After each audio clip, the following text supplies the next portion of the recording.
Representative Becker-Finn, indeed,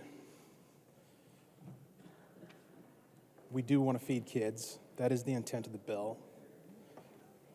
What I have trouble understanding is how this bill makes sense from the perspective of you folks, those who are authoring it. I like to pursue debate and engage in communication that has the goal of accurately understanding one another. I think that's important. I think often in our conversations, especially our political discourse, we can mischaracterize what the other person is saying and try to erect these straw men that are easier to defeat than the point the person is actually making. And in this case, I don't want to do that. I'm not interested in attacking a straw man. I'm not interested in erecting a straw man. I want to know what the actual argument is. And the reason why I have difficulty perceiving that, and why I think other members on this side of the aisle might have difficulty perceiving that, is that this proposal, this bill, doesn't make any sense from our understanding of your perspective. And what I mean by that is, I've been paying attention to politics for a good long time, as an activist, as a resident, and I'd like to think I understand kind of like the basic premises of what you folks call progressivism and equity and the goal of equalizing outcomes and providing people with the stool they need to see over the fence. Like I've seen that picture, that demonstration of what equity is and what it means and how it manifests. The idea being that if you have a fence that's at one elevation and you've got some folks who can see over it, and then you've got other folks at various heights, some of whom can't see over it, you don't give them all a box to stand on because some of them don't need it. You provide the assistance to the person who requires it. And Representative Becker-Finn, when you say you wish this could be a bipartisan effort and this shouldn't be a partisan effort, I agree. We all agree. That's why we offered you the opportunity tonight to make it a bipartisan bill by actually, ironically, aligning it with your progressive values. You say you want equity, we gave you the opportunity to do that. We gave you the opportunity to fine-tune this so that it's only providing assistance to those who need it.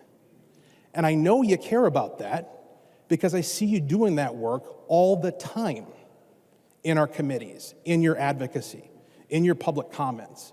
You're always looking for opportunities to make sure that we're not giving assistance to people who, in your view, don't need it. In fact, Representative Newt Brindley here just offered a great example, the Social Security tax. Now, every one of us, I believe, campaigned on repealing the Social Security tax. But then the election happened, and the outcome was what it was, and suddenly there was this bait and switch, where now we're not going to offer a full repeal of the Social Security tax. We're going to argue over who should get it. There are certain people who shouldn't qualify for a repeal of the Social Security tax. On what basis? Well, on the basis that they don't need it. I mean, that's how particular we see you guys being when it comes to every other proposal. And so this is strange to me. I legitimately don't understand why the opportunity to align this bill with your values so that we could all pass it was rejected tonight. And Mr. Speaker, I would ask if Representative Jordan would yield to a question. Representative Jordan will yield to a question. Representative Hudson. Representative Jordan, trying to think of how to phrase this in a way that doesn't seem insincere, because I legitimately want to understand. The point has been made, the dead horse has been beaten regarding the fact that this bill provides breakfast and lunch for families who can afford to pay for that themselves now and do not need this benefit. Do you acknowledge that that is the case? I recognize the member from Hennepin, Representative Jordan. Mr. Speaker, Representative Hudson, I don't understand what you're asking. If the answer is Are we not going to feed children, all children in our schools? The answer is we are going to feed all kids in our schools. We give every kid in our school a desk. There are lots of kids out there that can afford to buy a desk, but they get a desk because they go to school. We give every child in this state a public education. Every child is entitled to that, and I'm proud of that. And as part of that, that means that every child should get a meal in order to have an education and learn and achieve their dreams. Representative Hudson. Okay, so I think that was a yes, that we're acknowledging that in fact we're going to provide breakfast and lunch, not a big breakfast or a big lunch because it's going to be dictated by these federal guidelines, to every child regardless of whether or not they need it. So again, I find myself perplexed as to how that aligns with the progressive values, the goal of equity, the idea that we shouldn't be lifting up people who are already there. Why are we depriving people of the pride that they have in being able to provide for their own? And this premise that in order to demonstrate how virtuous we are, we're going to pay for everyone's lunch, we can apply this to literally every product and service on earth.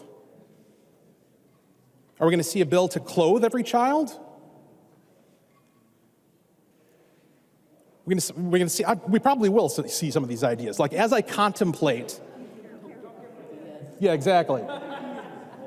As I contemplate all the potential hypotheticals, some of them don't seem that outrageous. And I'll just pose this as a rhetorical question. I don't expect an answer, and I think you know where I stand on the bill.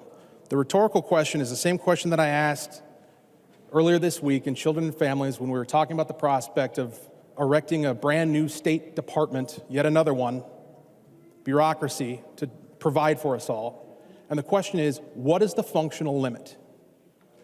Is there any amount of money that's too much to spend? Is there any amount of taxes that's too much to impose?